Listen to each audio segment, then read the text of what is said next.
Hello everybody and welcome back to Fun Food and Games. Tonight we're going to be running through Pauper Burn.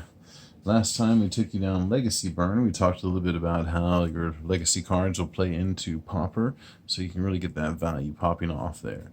We're going to first run you through our main board, our mana-based creatures and spells. Then we're going to run you through our sideboard. As always, if you enjoy the content, leave a like, subscribe, drop a comment. Share it to a friend. Let me know if there's anything that you play in your deck that you would change out in mine. Just, if you want to say hello, how's your day? Let me know what's up. I might see if I can respond back to you. Try to do what I can. Anyways, on with the show. So, in Pauper Burn, we're running 21 lands. First up, we've got our 17 snow-covered mountains. We're running snow-covered mountains because we're running Skred. We'll get to Skred later. If you don't know what Skred is, don't worry. You're going to find out what Skred is. And, yeah, just be patient. We're also running 4 copies of Forgotten Cave. Forgotten Cave is a common. It's been reprinted as uncommon in numerous sets, but it was always first a common. And it enters the battlefield tapped, which is one of my pet peeves. Don't enter the battlefield tapped. But the good thing, at least, this guy has cycling for 1 red mana. So if you end up drawing a few of these guys after you've already got, 2 or 3 land on the battlefield, you don't need any more. Cycle this way, get another spell. So at least this one has a little more utility. All right. Now we're going to get on to the rest of the deck. We're going to be starting off with our creatures. We've got 4 Ghitu Lavarunners. Ghitu Lavarunner for 1 red will get you a human wizard with a 1/2. And as long as there are 2 or more instant and/or sorcery cards in your graveyard, Ghitu Lavarunner gets +1/+0 and has haste. So you get a 2/2 for 1 mana with haste. Really, that's a deal. As long as you've got a couple of sorceries or instants in your graveyard, which we're easily able to do, Ghitu Lavarunner is a game winner. We're also running 4 copies of Thermo-Alchemist. Thermo-Alchemist for 1 red and a colorless. Do it. There it goes. Will get you a 0/3 human shaman with defender, and you can tap and deal 1 damage to each opponent. And whenever you cast an instant or sorcery, you may untap Thermo-Alchemist. With the amount of spells that we play, you can untap him 2 to 3 times a turn easily. Use him as a good blocker. It's hard for a lot of other decks to get around that are low to the ground. So having him as a blocker just to soak up some of that damage, and like I said, cast an instant, untap him, tap him, tap him, untap him. He's going to be doing a lot of tapping.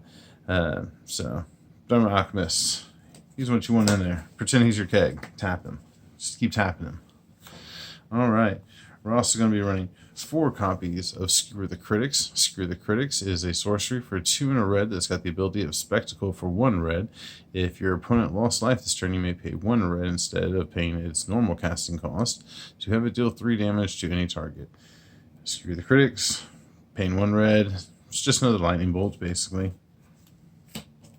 Speaking of another lightning bolt, you've got Lava Spike for 1 red mana. You get an arcane sorcery, and it does 3 damage to target player or planeswalker.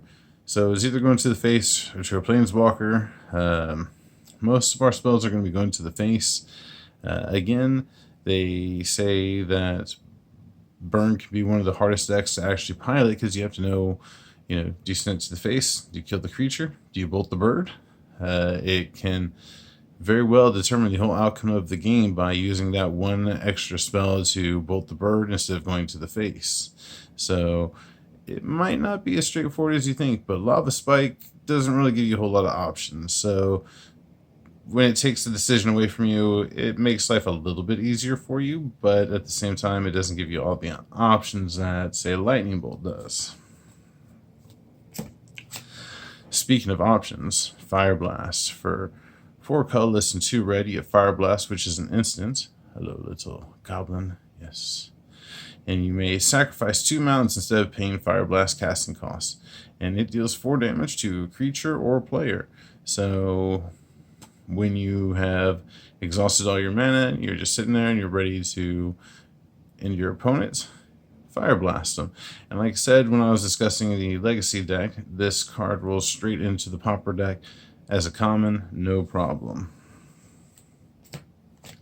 And as promised, here's Skred. For 1 red mana, you have an instant where Skred deals damage to target creature equal to the number of snow permanents you control. Skred is a card that's there to be sideboarded out if needed and to do a lot of damage. So with 17 snow-covered mountains, we are able to potentially do 17 points of damage if it ever gets that crazy. But, you know, for 1 red mana, you could easily do 3-4 points of damage, no problem. And as the standard bearer lightning bolts, doing 3 points of damage for 1 mana, Skred enters that arena as well. Next up, we have Faithless Looting. For 1 red mana, you have a sorcery. There we go, yeah. To draw 2 cards and discard 2 cards. And you also have the ability to flashback. For 2 colorless and a red, you can cast this card from your graveyard, then exile it. You're always trying to get more cards into your hand. Faithless Looting will allow you to do that, especially if you're flooding out on lands or anything like that. Having the ability to get rid of those and pull 2 better cards is much appreciated in Burn. So we're also running 4 copies of Chain Lightning. Chain Lightning, which can easily be mistaken sometimes for a lightning bolt, looking at the art. For 1 red mana, you have a sorcery. That's right, it's not an instant, it's a sorcery. And it deals 3 damage to target creature or player. Then that player, that creature's controller, may pay 2 red. If the player does, he or she may copy this spell and choose a new target for that copy. So it's kind of like Lightning Bolt, but not quite the same. So, yeah.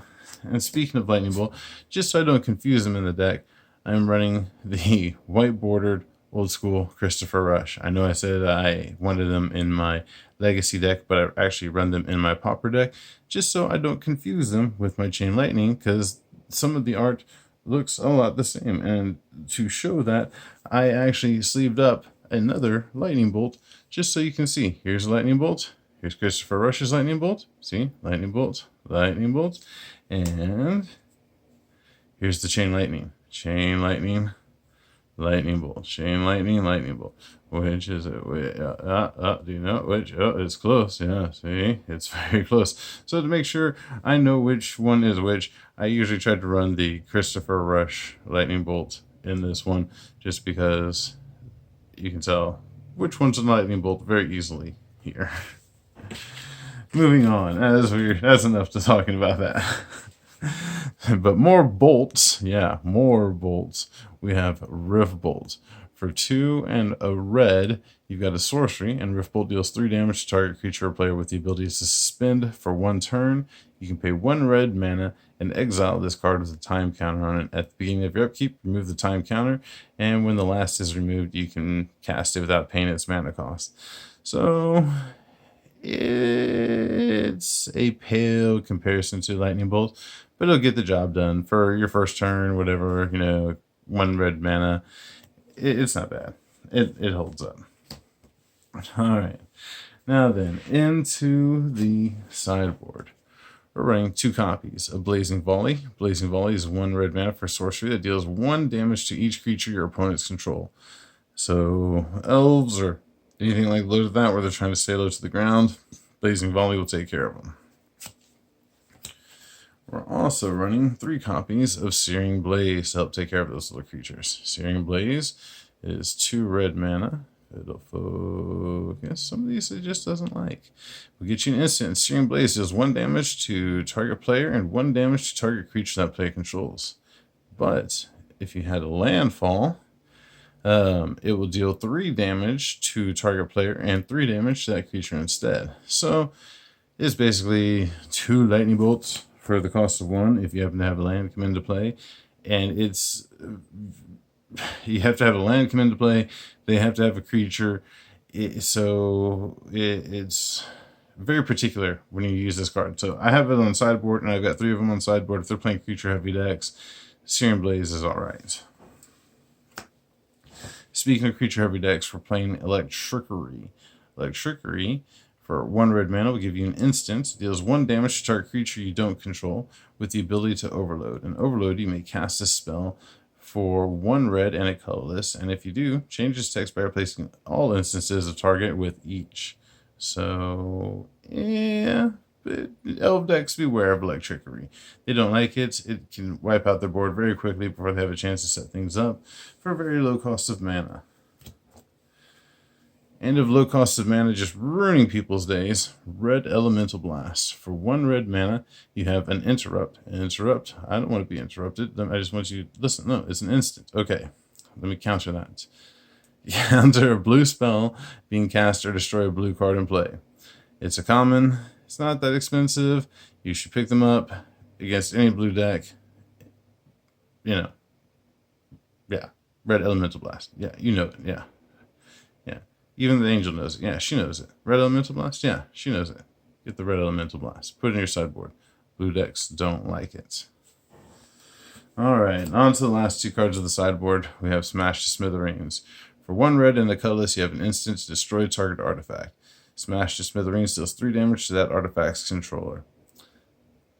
It's lightning bolt that's able to destroy an artifact for 1 extra mana.